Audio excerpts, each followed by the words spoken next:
इंसान को जिंदगी में सुकून अगर मिलता है तो घर में मिलता है। आप बाहर जितनी भी ऐशो आराम से 5 स्टार होटल में रहें, घर की झोपड़ी में अपनी माँ के पास, अपनी बीवी के पास, अपने बच्चों के पास जो सुकून मिलता है वो कहीं नहीं मिलता है। इसीलिए अल्लाह ने फरमाया अल्लाहुल्लज़ी जअल लकुम मिन बुयूतिकुम सकना, अल्लाह ने तुम्हारे घरों को सुकून का जरिया बनाया है। तुम्हें सुकून मिलता है तो तुम्हारे घर में मिलता है, क्योंकि उसी घर के अंदर तुम्हारे बच्चे होते हैं। और बच्चे कैसे होते हैं मेरे भाई? अल्लाह के प्यारे नबी मिंबर पे खुतबा दे रहे, जुमा का खुतबा दे रहे हैं। आपके नवासे हजरत हसन और हुसैन सुर्ख रंग का, जिस रंग का मैं इस वक्त भी आपके सामने ब्लेजर पहने हूं, जैकेट पहने हूं, यही सुर्ख रंग था, लाल रंग था। उसी लाल रंग का जोड़ा पहन करके अल्लाह के प्यारे नबी के ये बच्चे और नवासे मस्जिद में दाखिल होते हैं। और ये गिरते पड़ते मासूम बच्चे हैं 4-5 साल के, ये फिसलते हुए नबी अकरम के सामने आते हैं। अल्लाह के प्यारे नबी अपने जुमा का खुतबा रोक देते हैं, अपने दोनों नवासों को अपनी गोद में उठाते हैं, अपना खुतबा रोक करके अपने बच्चों को गोद में उठाते हैं और कहते हैं, ओ लोगो, अल्लाह ने कुरान में कितनी सच्ची बात कही है, इन्नमा अमवालुकुम व औलादुकुम फितना। ओ लोगो, तुम्हारा माल बहुत बड़ा फितना है और तुम्हारी औलाद बहुत बड़ा फितना है। ओ लोगो, अपने इन नवासों को देख करके मोहम्मद रसूलुल्लाह अपने ऊपर कंट्रोल न कर सके, अपना खुतबा रोक करके अपने बच्चों को दुलार करने लगे। बच्चे तो वो चीज होते हैं मेरे भाई। अल्लाह के नबी एक मर्तबा हजरत हसन को चूम रहे थे, एक देहाती बैठा था, उसने कहा, अल्लाह के नबी आप बच्चों को चूम रहे हैं? आपने फरमाया क्यों? उसने कहा, इन्नली अशरतम मिनल औलाद, मेरे 10 बच्चे, मैंने आज तक कभी किसी बच्चे को नहीं चूमा, किसी बच्चे को प्यार नहीं किया। अल्लाह के नबी ने फरमाया, अवला अमलिकु इन नज़अल्लाहु मिन क़ल्बिका रहमा, अगर अल्लाह ने तेरे दिल से रहम निकाल दिया है तो मैं क्या कर सकता हूं?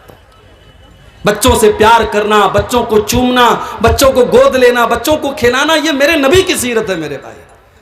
बाज लोग क्या होते हैं, घर में बड़े खूंखार टाइप के होते हैं, मुस्कुरा दे तो ऐसा लगता है कि बहुत बड़ा एहसान कर दिया उन्होंने, मुस्कुरा दिया। एकदम खड़ूस बन करके घर में आते हैं और बड़े फख्र से कहते हैं, साहब मेरे बच्चे तो मुझे देख के डर जाते हैं, मेरी बीवी मुझको देख के डर जाती है। ये कोई अच्छी बात नहीं है, आपकी बीवी आपको देख के डर जाती है। मेरे नबी की सीरत नहीं है। मेरे नबी की सीरत यह है कि बच्चे आपको देख करके खुश हो जाते थे, बीवी आपको देख करके खुश हो जाती थी। तो घर में सुकून मिलता है हमको। और घर के अंदर घरवाली है, और घरवाली का क्या कहना। अच्छा, हम ये बोलते रहते घरवाली, भाई घर तो हमारा है ना, बीवी का घर कैसे हो गया? कभी कभी शौहर लोग गुस्से में बीवी से क्या बोलते हैं, ज्यादा बोलेगी तेरे घर भेज दूंगा। बीवी के मायके को उसका घर कहा जाता है, और शौहर का जो घर होता है उसको बीवी की ससुराल कहा जाता है। आज से करेक्शन कर लो, इस गलती की इस्लाह कर दो। शादी के बाद औरत जिस घर में आई है वो उसका घर है, और ये कुरान कहता है कि वो उसका घर है। और हम लोग तो बगैर दलील के बात नहीं बोलते। दलील में दे देता हूं कुरान से। कुरान का 22वां पारा खोलो, बिल्कुल स्टार्टिंग में आपको यह आयत मिल जाएगी, वक़र्न फ़ी बुयूतिकुन्ना, ऐ नबी की बीवियों अपने घरों के अंदर रहा करो। घर तो नबी का था, कमरा तो नबी का बनाया हुआ था, मगर कुरान में अल्लाह ने अपने नबी की बीवियों से कहा अपने घरों में रहा करो। ये नहीं कहा अपने शौहर के घर में रहा करो। पता ये चला कि घर तो बीवी का होता है।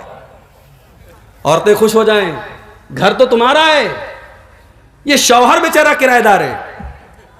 ये 24 घंटे में आप गौर करें, बीवी 24 घंटे में कभी कोई काम से चली गई, मार्केट चली गई, कोई किसी के यहाँ रिश्तेदारी में चली गई, वरना 24 घंटे में 20 घंटे 22 घंटे तो बीवी घर में रहती है।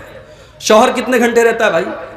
शौहर रात में सोता है घर में, दिन में कारोबार के लिए, बिजनेस के लिए, नौकरी के लिए बाहर रहता है। उसका तो बहुत कम टाइम घर में होता है। इसलिए घर की असल मलका तो बीवी है। इसलिए औरत को घरवाली कहा जाता है, और बिल्कुल सही कहा जाता है। इसीलिए अल्लाह के नबी औरत के बारे में ये फरमाते हैं कि जब तुमको अपने घर की इस्लाह करनी है, घर को बेहतर बनाना है, तो घर वाली अच्छी लाना। मुझसे पहले शायद कोई आलिम दीन तकरीर कर रहे थे औलाद के ऊपर, औलाद की तरबियत कैसे करनी चाहिए, औलाद को कैसे सुधारना चाहिए, इस पर तकरीर कर रहे थे। मैं थोड़ी बहुत बंगला मुझे भी आती है, अल्पो अल्पो बांग्ला हमें बुझते पारी, थोड़ी थोड़ी हम भी समझते हैं, तो इससे ऐसा महसूस हुआ कि औलाद की तरबियत पर वो बोल रहे हैं। मैं आपको बताऊं कि औलाद की तरबियत का ताल्लुक, अभी औलाद दुनिया में नहीं आई है, आपका रिश्ता तलाश किया जा रहा है, औलाद की तरबियत तो यहीं से शुरू हो जाती है।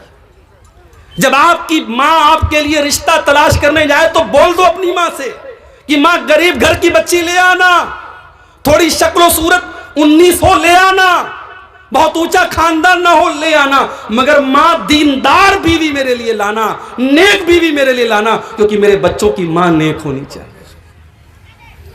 अल्लाह के नबी फरमाते हैं तुनकाहुल मरातुल अर्बईन, जब औरत का निकाह होता है तो 4 चीजें औरत के अंदर देखी जाती हैं। ले मालिहा, माल देखा जाता है। डुमरिया वाले क्या देखते हैं? बोलो भाई, हैं?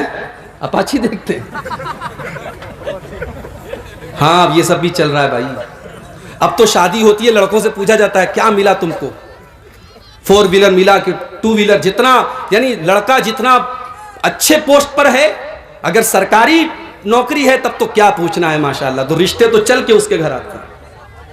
और बेचारा अगर थोड़ा कम कमा रहा है तो कम उसको मिलेगा, लेकिन मिलेगा। बेटा पैदा होता है ना, माँ बाप खुश हो जाते, डॉलर आया है, डॉलर, इसको जब चाहे तब कैश कर सकते हैं। माल, आज लड़कियों और लड़कों की शादी को हमने तिजारत बना दिया, सौदा हो रहा है लड़कों का।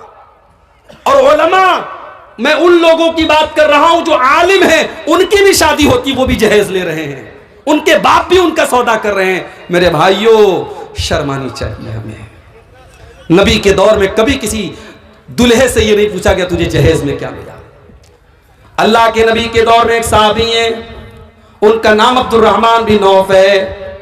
मक्का से मदीना आते हैं, खाली हाथ आते हैं, बिल्कुल खाली हाथ आते हैं, उनके पास कोई दौलत नहीं है। अल्लाह के प्यारे नबी ने उनको भाई बनाया, हजरत साद बिन रबी का। साद बिन रबी अंसारी साहबी, हजरत अब्दुर्रहमान मुहाजिर साहबी, अल्लाह के रसूल सल्लल्लाहु अलैहि वसल्लम ने दोनों का हाथ पकड़ करके भाई भाई बना दिया। अब जरा गौर से सुनना मेरे भाइयों, कितने खुददार थे साहबा।